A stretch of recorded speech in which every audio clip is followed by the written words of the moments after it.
Number two. Check, Yeah. check, All right. check, check, check. This is Puma Perl, and I'll let you introduce I will. as going. Thank you very much. Thank you. And I will echo everybody Kitty thanks, and I will also thank Kitty and introduce my partner here, Joe Stavnik, who will be playing, and he might even play a song if I ask him nicely, but it will have to be one that I wrote. And since we're on Staten Island, we thought we would do something about the islands. So this is Coney Island,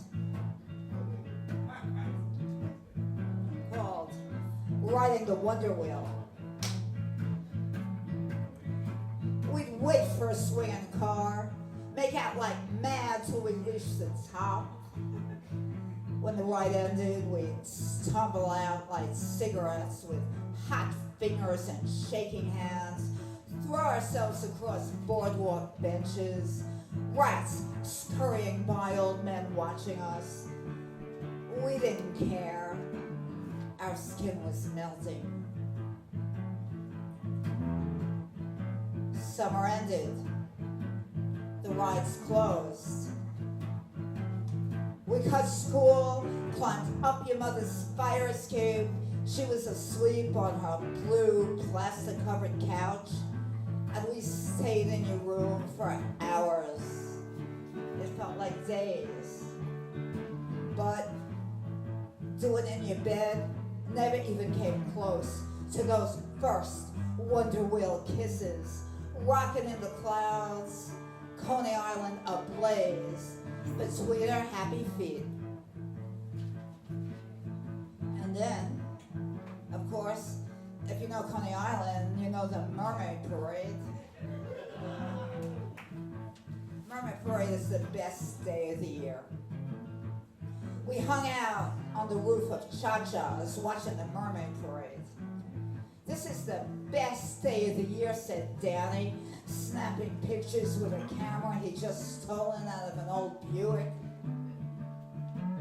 We need mambo mermaids, I complained, as vampire mermaids and zombie mermaids sauntered by. He ignored me, entranced by glitter and pasties and those hundreds of bouncing tits.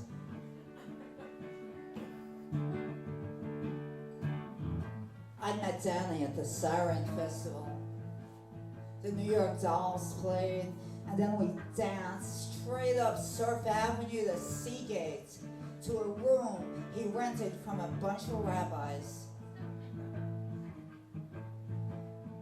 We've been together almost a year, but you don't need calendars on the boardwalk.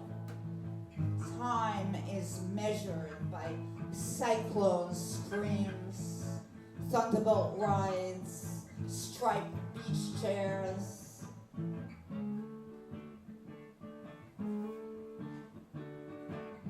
And wooden horses. We climbed down from the roof of Cha-Cha's. Drunken mermaids littered the streets, pasties gone, breasts drooping. Coney Island kids raced across the boardwalk wearing the wigs discarded by the drunken mermaids. And we drank warm beer and headed off to the after parties. We were never invited, but we didn't care. It was the best day of the year, and we weren't worried about a thing.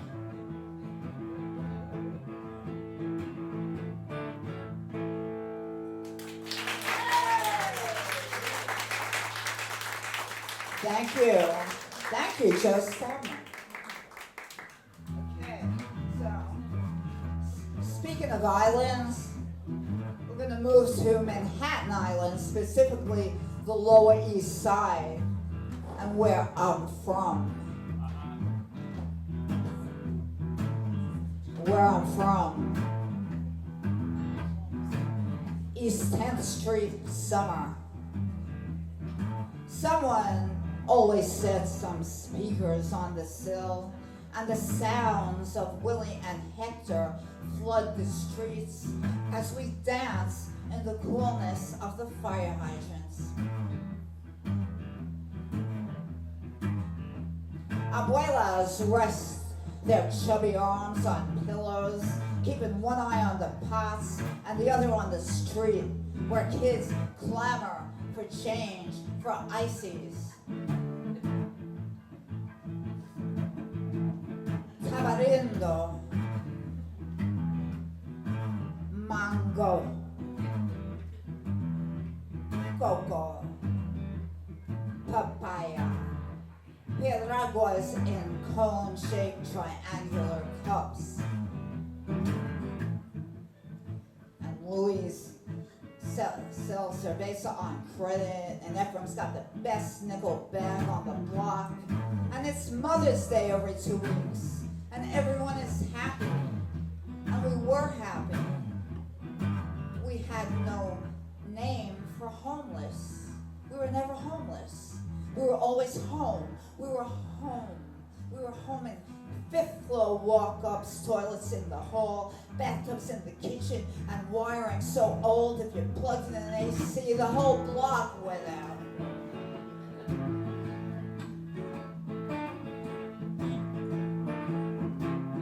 We were home. Marriages began and ended on the front stoop.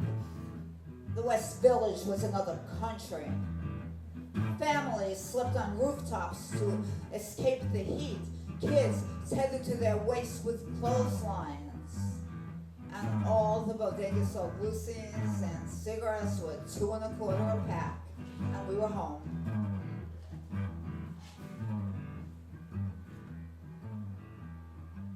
And we were home. There was no word for homeless. And we were always home.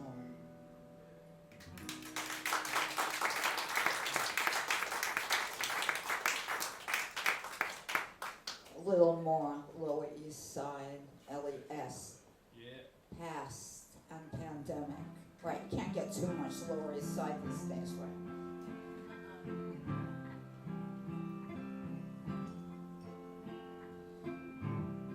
I was a child of 10th Street. Bodegas and rooftops, stoops and tenement skies. And we were poor, and we were tough, and some of you might have thought we were hard, but if a child stumbled on a crack on a sidewalk, 100 hands reached out to break his fall. 10th Street was home.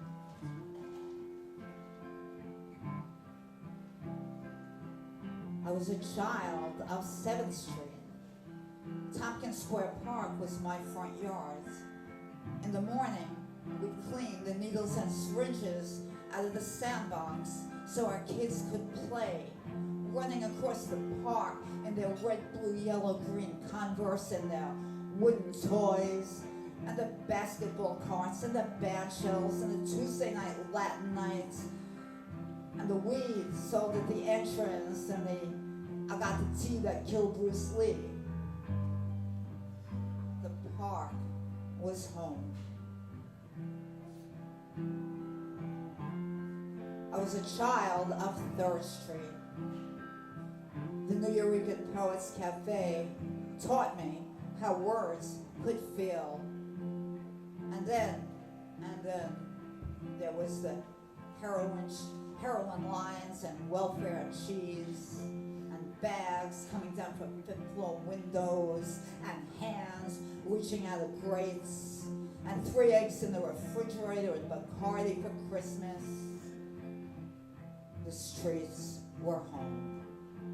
I was a child of 3rd Street.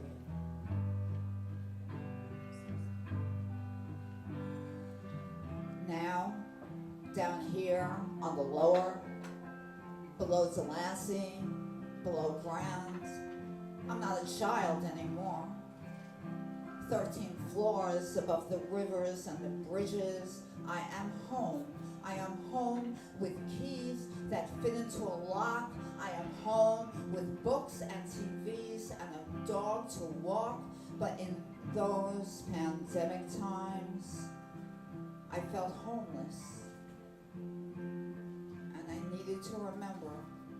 I needed those memories of 10th Street and those tenement skies and stoops where everyone was home, where there was no word for homeless, where we were always home.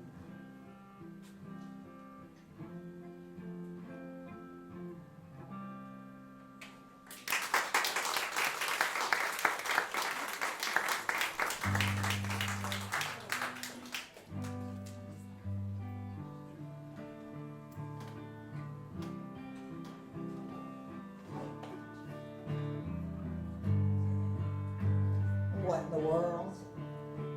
Oh, what in the world can I do? My shoes are still untied. I slip in and out of people's lives. Intimacy as random as a taxi cab. I am a broken basket. Don't put your eggs in me. Bowie's girl. I stay in my room, and my eyes are gray sometimes, and there's always sometimes, and never forever.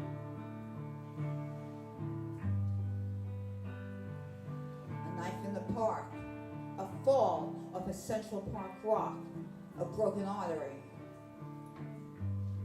My hands are not my hands. They tell my stories in street Spanish sign language.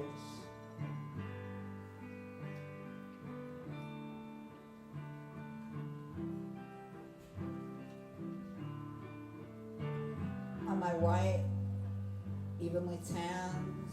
On my left, a ring made from a fork. And I don't remember where I got it or how it wrapped itself around me. I don't remember names, places, birthdays, or my baby's first words. But I remember this morning.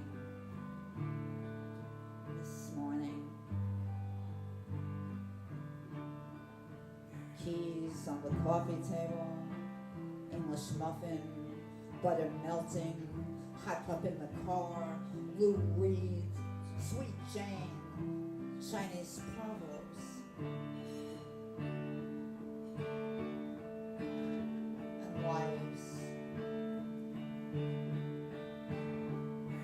Lives saved, collected and spent like pennies. And I made a pact to live until I die by hands other than my own. So what in the world can I do? My shoes are still untied and I slip in and out of people's lives. Intimacy is random as a taxi cab and I am a broken basket. Don't put your eggs in me. Lives saved, collected and spent like pennies. And I made a pact to live. I made a pact to live. I made a pact to live.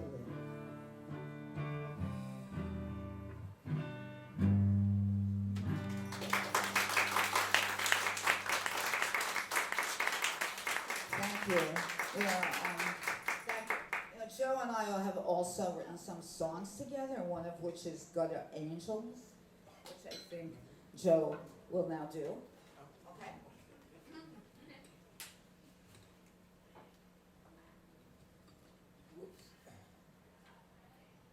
All right, let's see.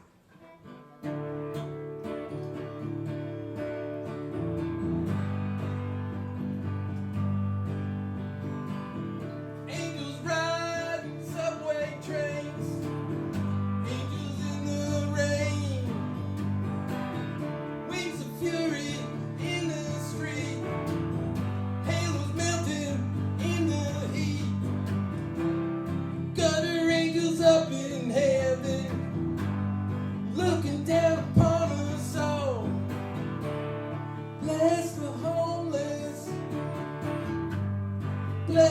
dog fiends. Bless the sidewalks where they fall. Y'all be an angel one day too, shooting golden arrows while all of our oceans rising, all of the bridges crumbling, the gutter angels up in heaven, looking down upon us all. Bless the homeless,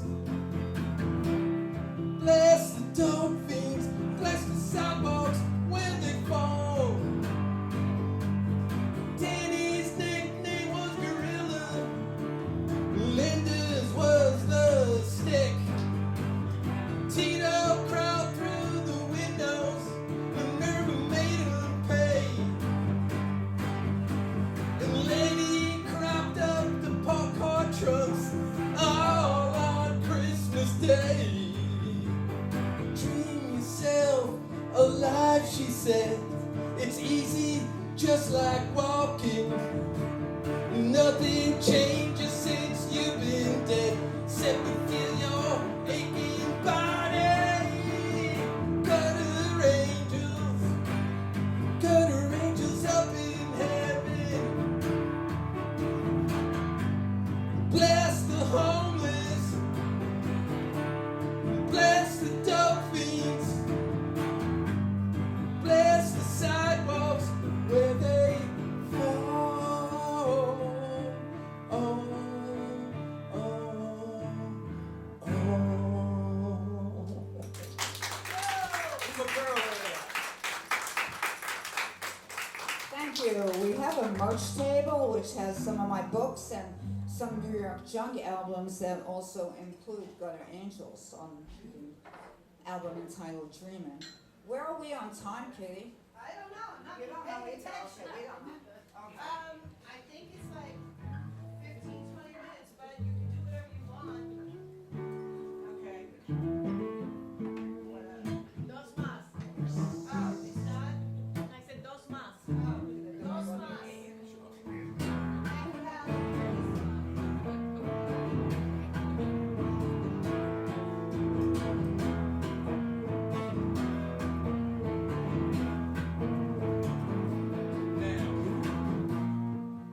The sky has changed. The sky has changed.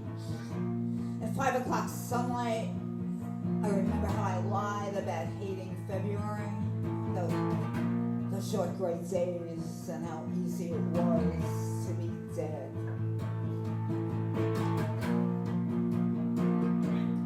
Decades ago, I shot heroin instead of rage. Miles and Coltrane spun around broken needles. A love supreme, my second religion. And years pass. I'm too old to die young. And if there's anything new out there, I haven't heard it. So I play.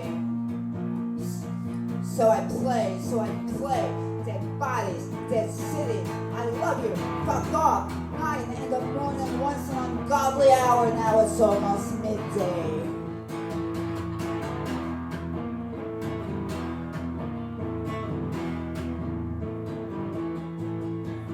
Hardcore midlife suicide makes me want to blow up the roads that brought me here. 6 cups of coffee, a boiled egg later. Susie slides down a banister, and I'm sick of it all. I'm sick of it all. I'm sick of it all. I miss everything I never did. So I turn up the sound. I turn up the sound. I turn up the sound. I turn up the sound. I turn up the sound. I turn up the sound. And I love you. And I hate you. And I love you. And I hate you. And I turn it up. I turn it up. I turn it up. I turn it up. I turn it up. And it all feels like memory, but not my own. I never listened.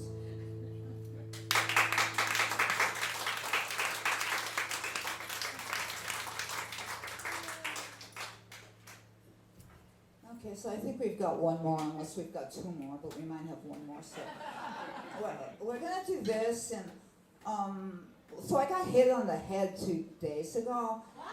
Yeah, and I might have, and somehow when I got hit on the head, I remembered this poem, which I used to do like 10 years ago. So I don't know if I remember it ever, but then I sent it to Joe, and he immediately wrote this to music. Maybe he got hit on the head too, I don't know. So we're gonna try this one, and it's called Why Do I Write, Part 241.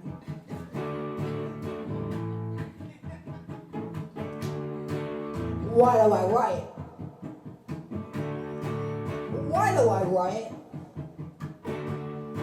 Because I was a weird little kid. My hair stuck up in unruly waves. I had no ponytails.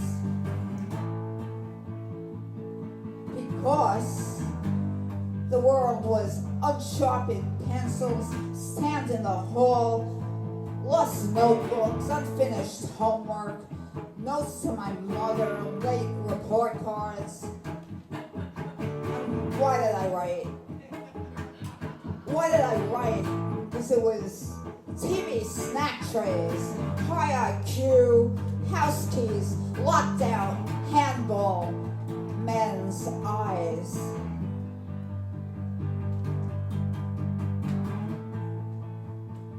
Why do I write? Because the teachers hated me. Their lipstick melted down their brown teeth. And I was 12 with sticky hands and a big ass. And why do I write? Because it was bus stops and cigarettes and subway trains and dirty sneakers and ripped stockings. And I was 14 when I burned all the words in my mother's pink kitchen sink.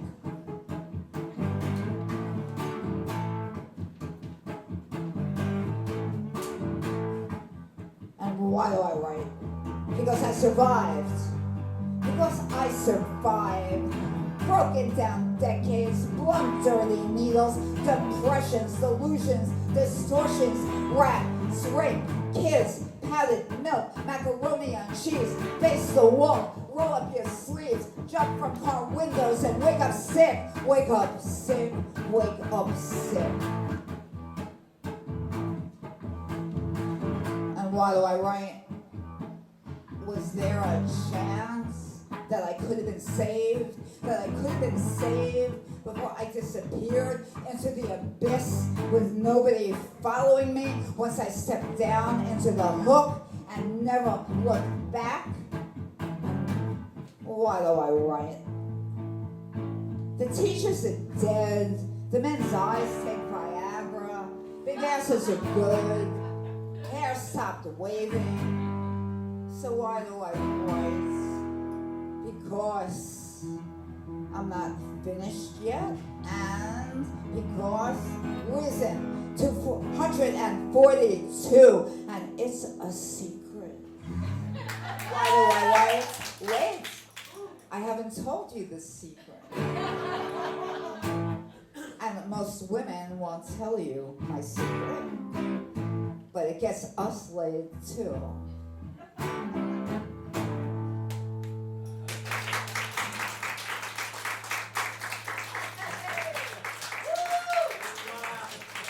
Thank you. Puma, I loved it so much. Thank you. We love you too. No, I think you have to do one more. We have to do Do one you have more. one more? I am. All right. Oh, we let's have do one 10 more. more, but we could do one more. Yay!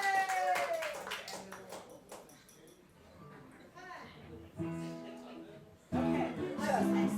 This is called The End of the World Beginning on Grounds, and I guess I could dedicate it to the guy who punched me in the head the other day.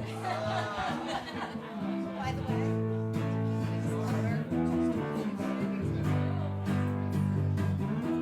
Thank you.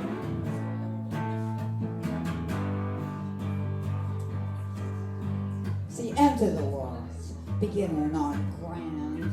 $5 coffee and yogurt stands, tall skinny girls and the indie bands. The end of the world, it's beginning on grand.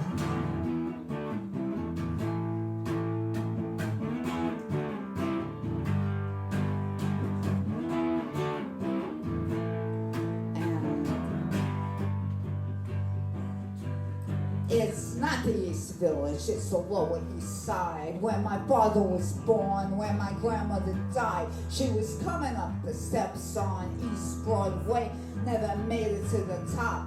I pass it every day. Now my kids can't play where they used to play, and the old are gone and the new have their way.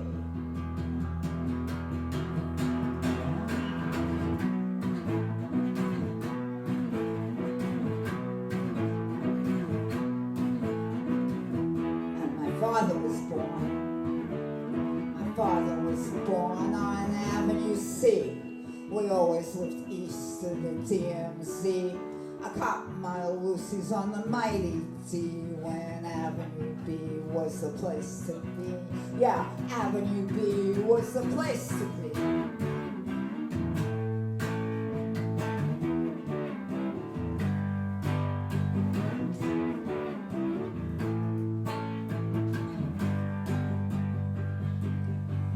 And it's the end of the world, beginning on ground.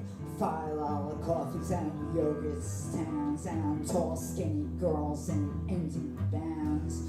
End of the world, beginning on ground. And there's a Holiday Inn on Delancey Street. It used to be a place where the junkies meet, and you better come correct or you're gonna get beat. Now there's a Holiday Inn on Delancey Street. There's a Holiday Inn on Delancey Street.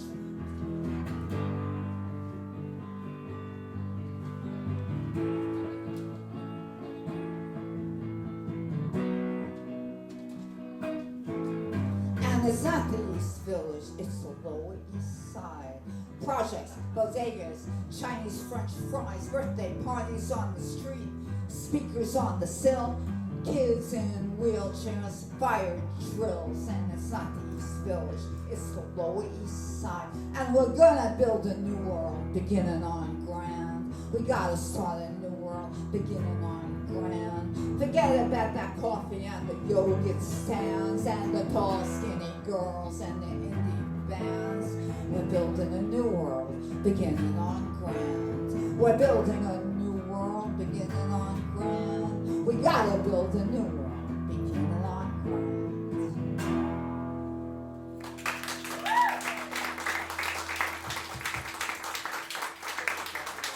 Thank you. I'm so glad you did another one because that's my favorite. Can you please give a warm thank you once again? Thank you.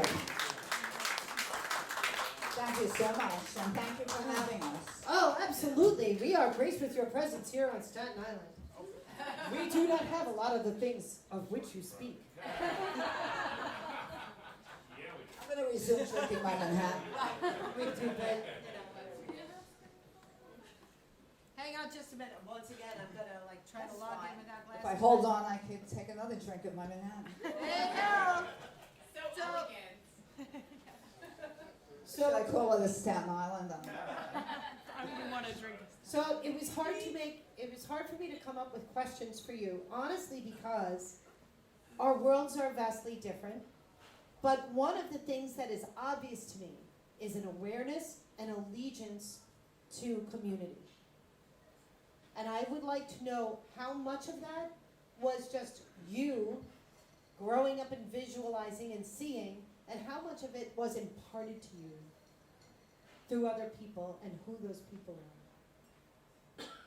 It's a complicated question. Yeah, I think I would say, and I don't know how self-centered it will sound, but I would say that what I write is my experience, it's what I saw, it's what happens. A lot of it is true. My first book was called Belinda and Her Friends, and it was about people on 10th Street. person who was named Belinda was my friend Kuga, who I think someone in this room knew, and everything happened. So you can't go through life and not have experiences imparted to you. You absorb what's around you, but I think it's mostly my life. It's you consuming and then putting out whatever it was I that think was so, given to you. Yeah. And when you talked about while you write, when did you begin to write? The thing is that as a kid, growing up in Brooklyn, in Gravesend, being an artist or being a writer was not accessible. It was not an accessible path. So you could say that, okay, like I was good in creative writing, I got an A, but you know, you need something to fall back on. That's not something you do, you know what I mean? So the idea of being an artist was not something I could absorb in any way until, and I said this in the poem, LES Past and Pandemic, I walked into the New York and Poets Cafe when it was still on 6th Street, and this was in 1974. And yes, and poetry and art was accessible to everyone, whether you could speak this particular language, whether you could read or not. You know, there was no one who wasn't good enough. And to as a younger person, what was the support system there? Like, maybe, what year did you discover New York? Well, I discovered it the second night it opened, Yeah. which was whatever night it opened in 1974. So yes, the support system reached out to the community. Now, I'm not going to say I really started I writing. love that, by the Yes, way, because yeah. that very rarely happens. Sometimes people want to do things and search everywhere and find no resource. Oh no, But this they happened, will but I'm not come. going to say it was a resource to me because I was a fucking asshole. You know?